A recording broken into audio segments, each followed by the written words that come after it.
Hi hello అండి, అందరూ ఏం చేస్తున్నారు? ఏంటో చూపిస్తుంది అనుకున్నారు. చాలా రోజులైతే వీడియో అయిపోయింది పెట్టక. నేనైతే అరుణాచలం, పెద్ద తిరుపతి ఇవన్నీ చూడటానికి వెళ్ళాను. అరుణాచలం గిరి ప్రదక్షిణ అయితే స్టార్ట్ చేసామండి. చాలా అంటే చాలా బాగుంది. కానీ గుడి పక్కన మెయింటెనెన్స్ అయితే బాగాలేదండి. గుడి పక్కన చుట్టూ చెత్త అదంతా ఉంది. కానీ ఆ దేవాలయం అంటే అంత పేరున్నప్పుడు చాలా నీట్గా ఉంటే ఇంకా బాగుంటుంది. నా మనసుకు అనిపించింది, నేను చెప్తున్నాను. ఇంకా నేనైతే గిరి ప్రదక్షిణ చేస్తుంటే సగం కొంచెం వీడియో తీసానండి, ఎక్కువ తీయలేదు.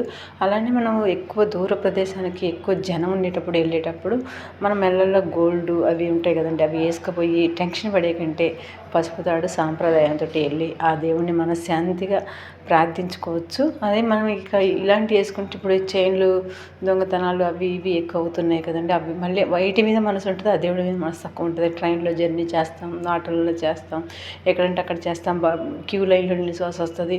అవి అందుకనే నాకు మనసు తోచింది నేను చెప్తున్నానండి.